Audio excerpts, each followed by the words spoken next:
The world's most deadliest prison story will give you chills. No movie can top this story. True crime documentary. The body in the floodlight.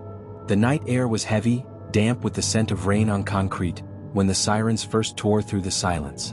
Inside Blackridge Maximum Security Prison, a place already known as the Tomb for the Living, the floodlights snapped on, bathing the yard in a pale, merciless glow. Guards shouted from the towers, their rifles trained downward. Something had gone terribly wrong. In the far corner of the yard, just beneath the shadow of the wall that had caged thousands of broken men, a body lay sprawled on the gravel. Blood pooled beneath the throat, staining the stones as if the ground itself were swallowing the evidence.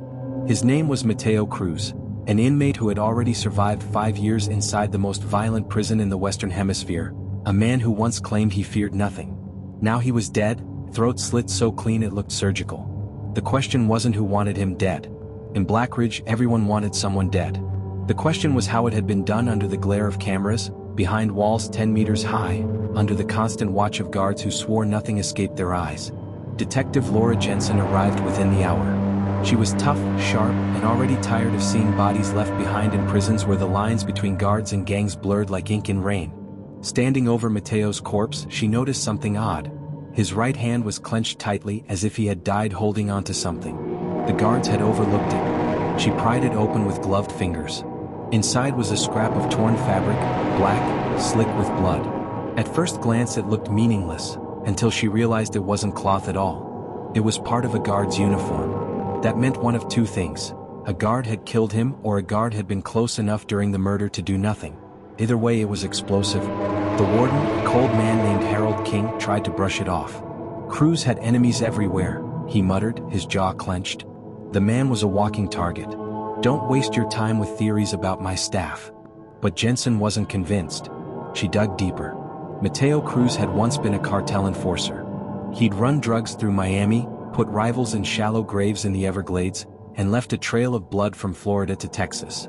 But here, in Blackridge, he had something more valuable than fear: information. Weeks before his death, whispers had spread through the cell blocks that Cruz had been talking. To lawyers, to feds, to anyone who would listen. He was ready to testify about a pipeline of smuggled weapons coming into the prison, a pipeline too organized to exist without inside help. Jensen pulled records. A shipment of kitchen supplies had arrived the day before Cruz's death. Boxes sealed, logged, signed. But the weight listed on the forms didn't match the weight of the actual cargo. Something had been added. Something heavy. Meanwhile, inside the blocks, tension was boiling over. Inmates whispered that Cruz's death wasn't just revenge, it was a warning. Snitches get buried, someone scrawled on the cafeteria wall in ketchup, bold enough for everyone to see. Jensen interviewed Cruz's cellmate, a wiry man named Darnell Little D. Hughes. He was nervous, eyes darting toward the camera in the corner as though it were a loaded gun. Cruz was scared, he admitted finally.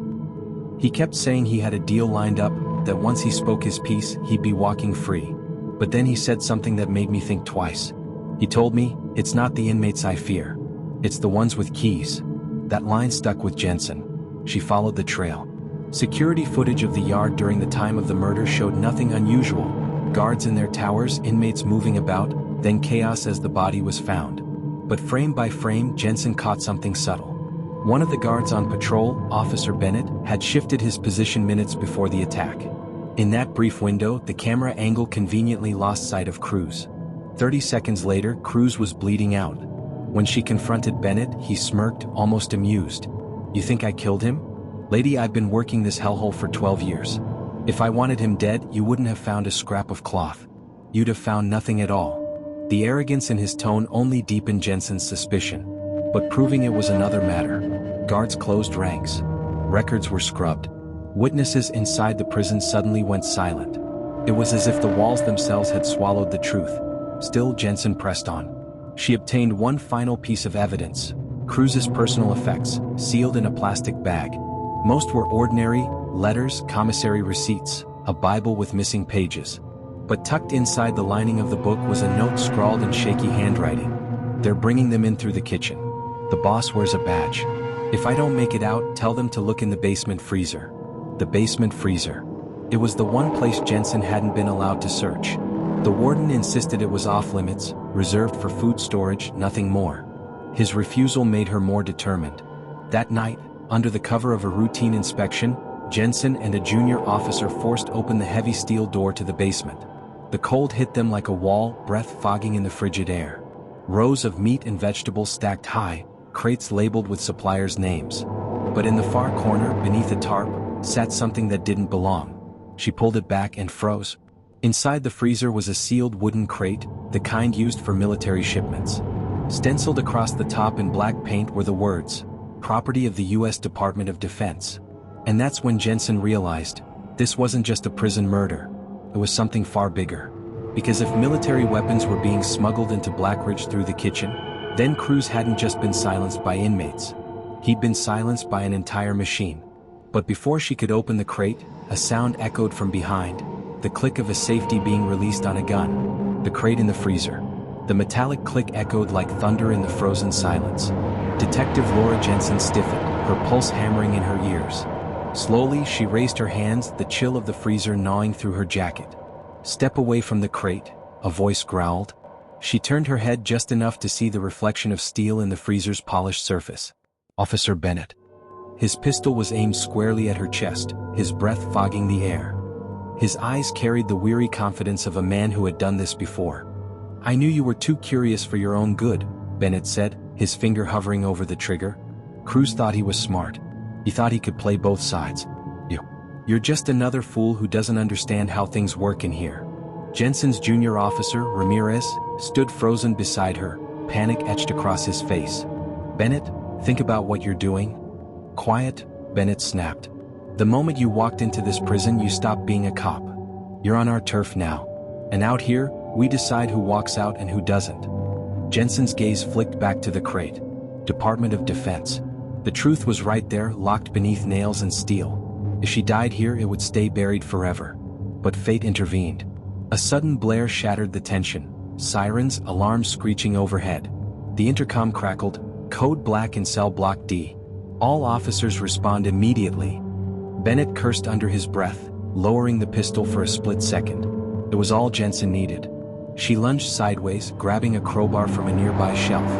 Metal clanged against concrete as Bennett fired, the shot sparking inches from her shoulder.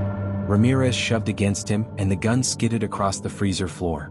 Jensen swung the crowbar with desperate strength, knocking Bennett off balance.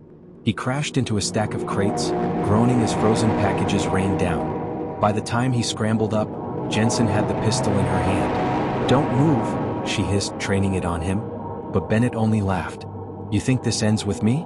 You think you're gonna blow the lid off this place? You have no idea who you're up against." The alarms above intensified. Jensen knew she had seconds before backup swarmed in, and once they did, the truth would vanish under the weight of cover-ups and falsified reports. She made a split-second choice. "Ramirez, help me," she barked. Together they pried open the crate. The lid gave way with a screech. Inside, stacked in neat rows, lay high-grade assault rifles, wrapped in plastic, pristine, tagged with military barcodes. Beneath them, boxes of ammunition, enough to start a war. Ramirez whispered, "My God." Bennett smirked, blood dripping from his lip. "Now you get it. This prison isn't just a cage for criminals. It's a warehouse. A trading hub. Weapons in, money out. You can't stop it."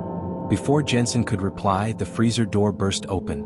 Warden Harold King stood there, flanked by two heavily armed guards. His eyes went straight to the open crate. For the first time, his mask slipped. "You were supposed to keep her away from this," King snapped at Bennett. "Now look what you've done." Jensen raised the pistol. "Step aside, Warden. You're finished. Every weapon in this crate is evidence. I'll make sure the world sees it." But the warden didn't flinch. He simply nodded to his men. They raised their rifles. Ramirez shifted uneasily. "Detective." Jensen's mind raced. She could fire, but she was outnumbered 3-1. The walls were closing in, literally. Then chaos struck. The alarms upstairs weren't just a distraction. They were a full-blown riot. The ground shook with pounding footsteps. Shouts, screams, and the echo of steel doors crashing filled the air. Inmates had overrun cell block D, and now the violence was spreading. Gunfire erupted somewhere above. The warden cursed, realizing his fortress was collapsing around him. "Get her out of here," he barked. But in that moment, the balance shifted. A group of inmates, armed with makeshift blades, stormed down the corridor. They'd broken through, drawn by the chaos. Their eyes landed on the open crate of weapons. One of them, a massive figure tattooed from neck to wrist, grinned. Christmas came early, boys. The guards turned their rifles toward the inmates. The inmates charged. In the explosion of violence that followed, Jensen dragged Ramirez behind a row of shelves, clutching the pistol like a lifeline. She had one thought pounding in her skull: get out alive. Through the chaos, she saw Bennett slip free, bloodied but grinning, disappearing into the shadows with the crate's lid in his hands. The warden barked orders, trying to secure the weapons, but the room had become a war zone. Jensen and Ramirez pushed through the melee, dodging blades, bullets, and fists. She felt the heat of gunfire graze past her ear, the spray of blood from a guard's torn throat. Every step was a fight for survival. They burst into the corridor, the riot spilling through every hallway.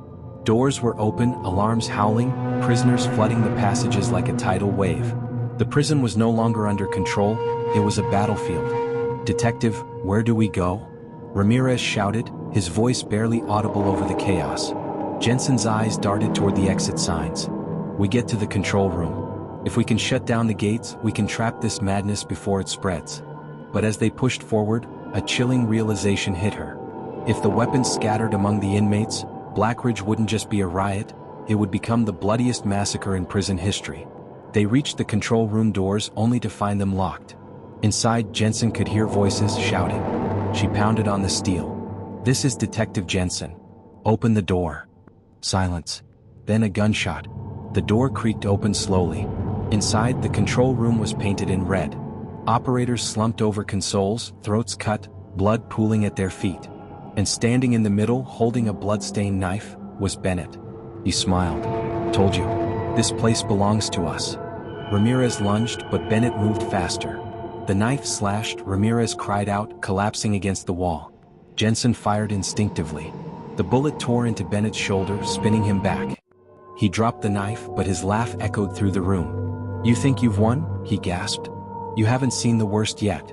With his free hand, he slammed down a lever on the console. Alarms changed pitch. Gates unlocked. Floodlights went dark. The prison's main doors groaned open. Every inmate was now free.